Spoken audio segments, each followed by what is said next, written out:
Halo, kembali lagi di FOMO Indonesia Channel. Kenapa banyak orang tertipu di internet?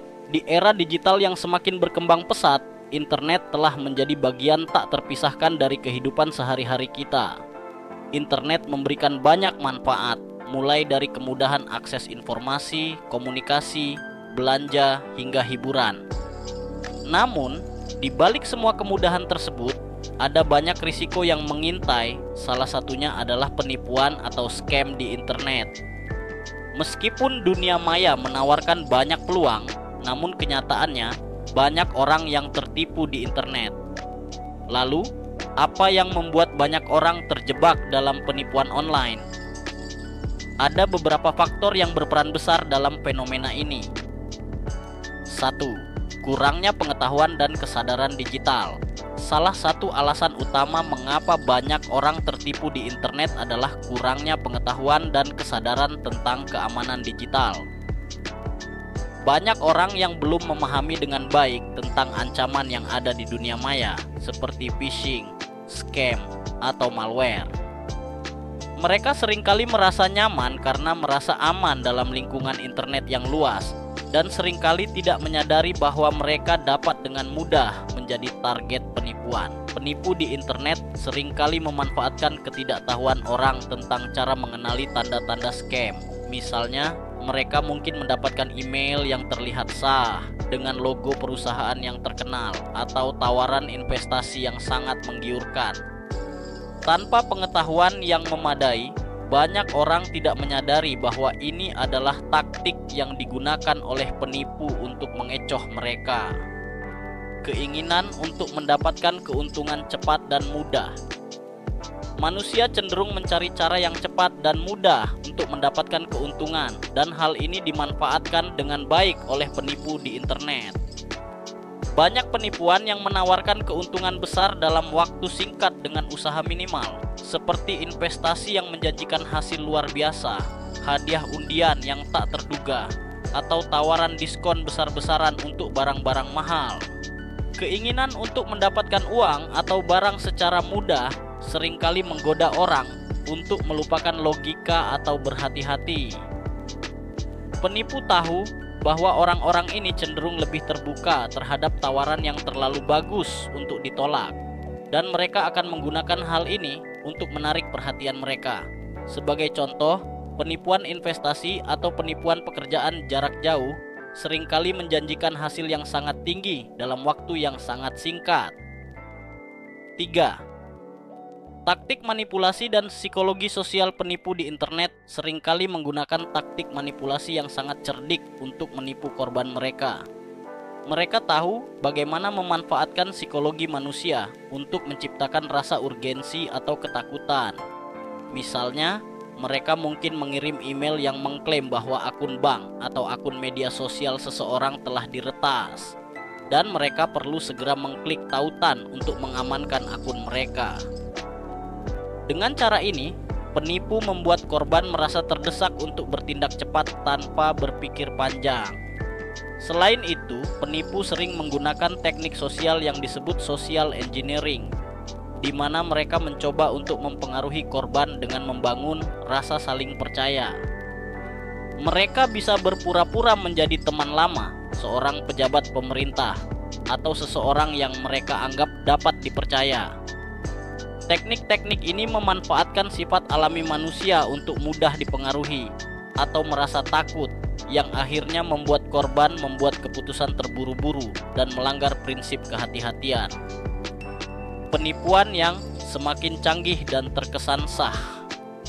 Penipuan di internet semakin canggih dan sulit dikenali.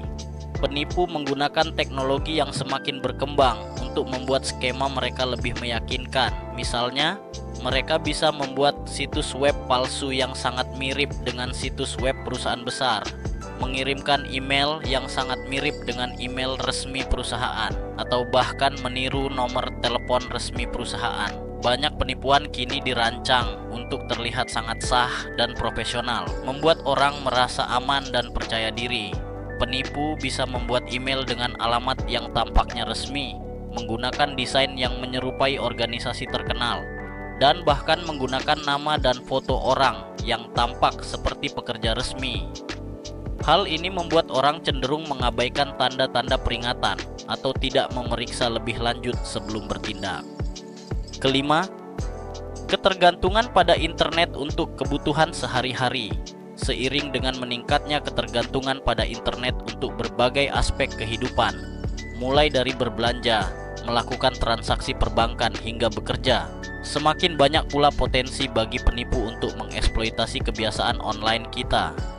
Misalnya banyak orang yang rutin berbelanja online dan menggunakan aplikasi perbankan untuk mempermudah transaksi mereka. Penipu pun memanfaatkan kebiasaan ini dengan menawarkan produk palsu atau membuat situs web yang meniru aplikasi perbankan atau belanja online terkenal. Karena semakin banyak orang yang melakukan transaksi penting melalui internet, penipuan terkait dengan pembayaran atau pembelian barang menjadi semakin umum. Orang-orang yang sering berbelanja online atau melakukan transaksi digital tanpa memahami potensi risiko seringkali tidak berhati-hati dalam memeriksa keamanan situs web atau aplikasi yang mereka gunakan.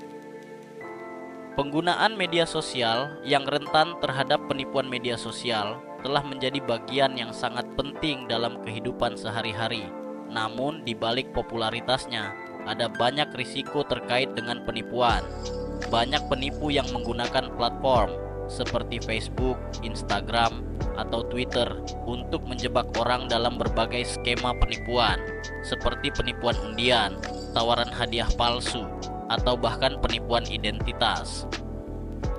Di media sosial, penipu seringkali menggunakan akun palsu atau bot untuk menghubungi korban dan meyakinkan mereka untuk memberikan informasi pribadi atau uang. Mereka mungkin berpura-pura menjadi selebriti, teman dekat, atau bahkan organisasi amal yang mengklaim membutuhkan bantuan finansial. Keinginan untuk mengikuti tren atau mendapatkan like dan followers membuat banyak orang lebih mudah terjebak dalam penipuan ini. 7. Penipuan yang menggunakan data pribadi penipu seringkali mencari cara untuk mengakses data pribadi korban mereka, seperti nomor kartu kredit, alamat, atau informasi akun bank. Salah satu cara umum yang digunakan oleh penipu adalah phishing, di mana mereka mengirimkan email atau pesan yang terlihat seperti berasal dari perusahaan yang sah, meminta korban untuk memberikan informasi pribadi mereka. Banyak orang tidak menyadari bahwa ini adalah taktik penipuan dan akhirnya memberikan data mereka secara sukarela. Selain itu, ada juga keylogger dan malware yang dipasang di perangkat korban tanpa sepengetahuan mereka. Perangkat lunak ini dapat merekam setiap ketikan dan mengirimkan informasi pribadi ke penipu. Penipuan ini sangat berbahaya karena memberikan akses langsung kepada penipu untuk mencuri data keuangan atau identitas korban. Ketergantungan pada ulasan dan rekomendasi yang tidak valid. Banyak orang kini bergantung pada ulasan online atau rekomendasi dari teman-teman di media sosial sebelum membeli produk atau layanan. Namun, penipu sering memanfaatkan ketergantungan ini dengan menulis ulasan palsu atau menggunakan akun palsu untuk memberi rekomendasi produk yang tidak berkualitas atau bahkan berbahaya. Beberapa situs web bahkan menipu pengguna dengan memberikan testimoni palsu atau membuat iklan yang tampak sangat meyakinkan. Padahal itu semua adalah bagian dari penipuan. Kesimpulan, waspada dan berhati-hati di dunia maya. Dengan semakin berkembangnya teknologi dan semakin banyaknya penipuan yang terjadi di internet, penting bagi kita untuk selalu berhati-hati dan waspada. Penipu semakin cerdas dalam menggunakan berbagai taktik untuk menipu kita, dan kita harus lebih cermat dalam mengenali tanda-tanda penipuan. Mengedukasi diri sendiri tentang cara melindungi data pribadi, mengenali tanda-tanda scam, dan menggunakan teknologi dengan bijak adalah langkah pertama yang sangat penting untuk menghindari jebakan penipuan di internet. Jangan pernah tergoda oleh tawaran yang terlalu bagus untuk menjadi kenyataan, dan selalu periksa 2 kali informasi yang kita terima, baik itu melalui email, media sosial, atau situs web. Keamanan online dimulai dari kita sendiri. Dalam dunia digital yang terus berkembang, penipuan di internet menjadi masalah yang semakin rumit dan merugikan.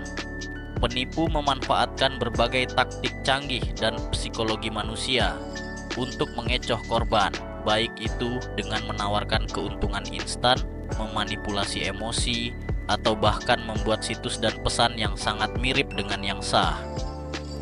Kurangnya pengetahuan tentang ancaman online, keinginan untuk mendapatkan keuntungan cepat, serta ketergantungan pada teknologi dan informasi yang belum diverifikasi, membuat banyak orang terjebak dalam penipuan ini.